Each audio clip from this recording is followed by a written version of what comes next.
Éclairage. La question à ne pas poser. Fuyez, pauvre fou! Ce cher Gandalf, il me fait toujours flipper. La question, c'est name and shame égale délation. Rappel des règles du jeu, un premier tour de table rapide, oui, non, je sais pas, peut-être, un peu entre les deux, et ensuite on peut développer.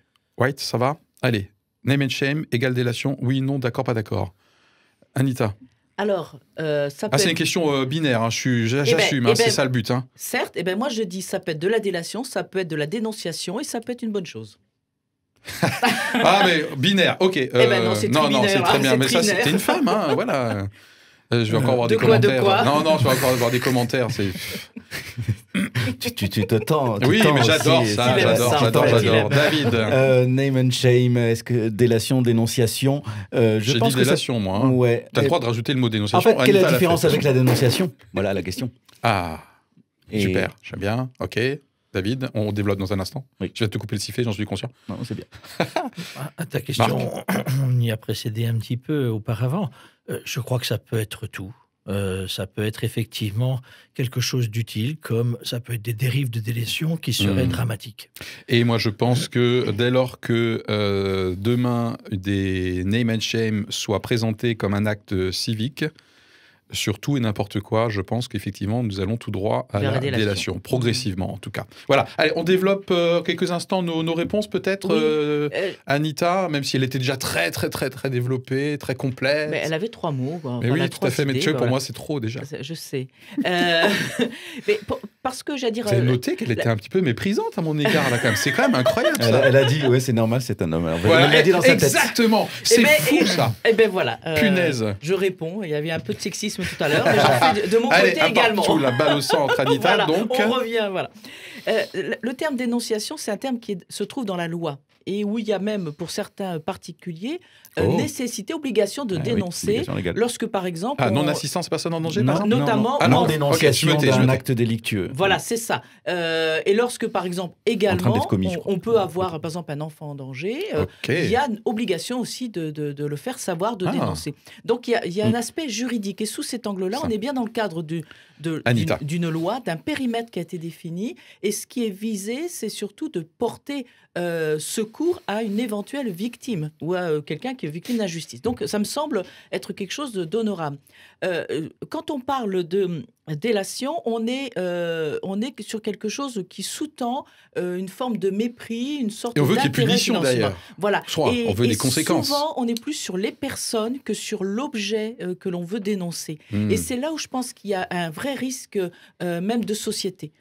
Et quand on est dans le cadrage juridique ou de dire c'est l'objet que nous dénonçons, il n'est pas juste et on a le droit, je pense, de le faire. Quand on commence à s'en prendre aux personnes et donc où on veut appeler la honte, je pense que là, on est sur une dérive qui ne va porter que des fruits hypocrites en réalité qui ne vont pas changer grand-chose. D'accord, donc demain on pourrait m'attaquer parce que je roule avec 2 voitures à moteur thermique diesel, mais ça serait mes 2 objets, ça serait pas moi en tant que personne, quoi. Je pense que oui, c'est plutôt cette porte d'entrée. C'est un constat, c'est un fait, ça c'est objectif. Donc demain je vais avoir des tags sur mon mur, j'imagine, j'en ai déjà, mais c'est plutôt écrit des noms de jeunes filles apparemment dont les collégiens sont amoureux lorsqu'ils vont, voilà. Mais demain on pourrait être, il roule encore en diesel. Voilà, mais sur ta voiture, ça sera encore pire. Sur ma voiture, ok, très bien. David, pour commenter ta réponse. Quelle est la différence entre délation et dénonciation? C'est la question que tu posais, c'est vrai. Techniquement, il n'y en a pas. C'est la motivation. Techniquement, c'est moralement. Oui, mais la motivation, c'est déjà aussi une chose qui dépend du jugement moral qu'on a sur cette motivation. Oui. Je suis désolé, mais si on est convaincu que les Juifs sont dangereux pour le monde et pour la société et qu'ils ont amené le monde à sa perte après la Première Guerre mondiale avec je reprends tout l'argumentaire national-socialiste, et en fait, c'est un acte civique de dénoncer des gens dangereux pour la société.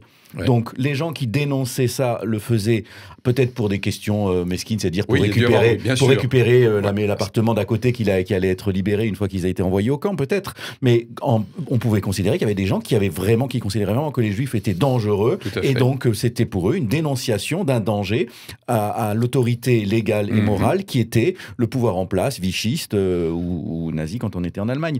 Donc, c'est ça. Nous, a posteriori, nous considérons que c'était de la délation parce que nous savons que c'était immoral de nuire aux personnes qui ont été dénoncées. Ok. Voilà. Donc, aujourd'hui, au moment où on le fait, on ne sait pas toujours si ce qu'on fait est moral ou pas, finalement. On le fait de notre point de vue.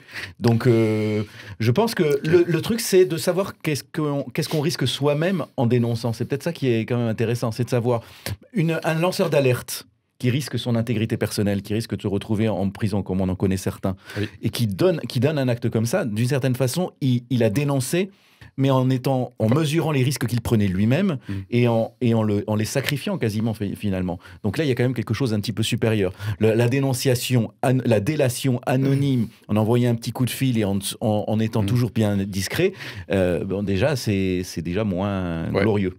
Ok, et Marc, avant qu'on passe à la dernière rubrique. Pour ne pas perdre mes bonnes habitudes, 2 points.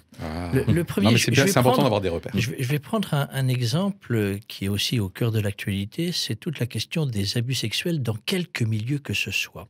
Et je vais prendre quelque chose dans lequel j'ai été impliqué par l'information à donner, c'est les abus sexuels au cœur de l'Église. Des années et des années de silence. Des choses se savaient, et c'est le silence, et ce silence qui était une terrible cruauté, entre guillemets, face aux victimes.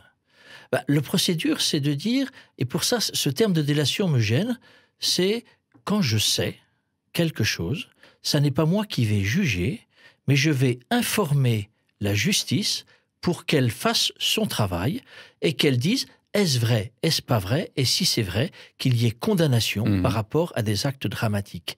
Ça, je crois que voilà, c'est peut-être un axe de procédure à prendre, c'est de dire si il y a des faits qui me sont remontés, qui s'avèrent très certainement vérifiables, eh bien, je vais vers les instances qui sont à même de faire leur travail de justice. Ça, c'est la première chose que je voulais dire. La deuxième chose par rapport à Benjamin Griveaux et à Mathieu Kahn, mais je ne mettrai pas obligatoirement tout à fait sur le même rapport. Benjamin Griveaux, il y a 2 aspects qui se passent et qui me déconcertent beaucoup. C'est d'abord, où est la responsabilité politique dans le champ du public et dans le champ du privé ? Ce que met ce Russe dont je ne me souviens jamais du nom... J'ai évité de le prononcer son nom tout à l'heure. Donc, peu importe, c'est de dire une pratique personnelle qui peut être considérée moralement par lui, mais la justice ne dit rien là-dessus, et heureusement, qui peut être considérée comme déviant, est le signe que ce responsable politique peut être aussi dans sa pratique politique en situation de déviance. Et derrière, c'est quoi ? C'est de dire où est la limite de ce qui est de ma pratique personnelle, mais qui n'a rien de condamnable. Moralement, il y en a qui peuvent dire on peut se masturber, on peut pas se masturber, etc. Mais ça, c'est de la moralité de chacun.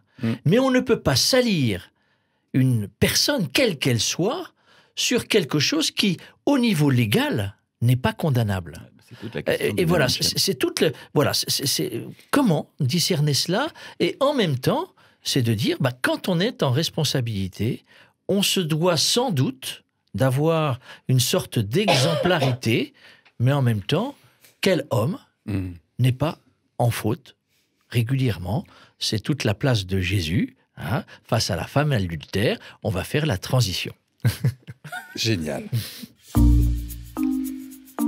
Éclairage, plein phare et contre-jour, regard croisé sur l'actualité.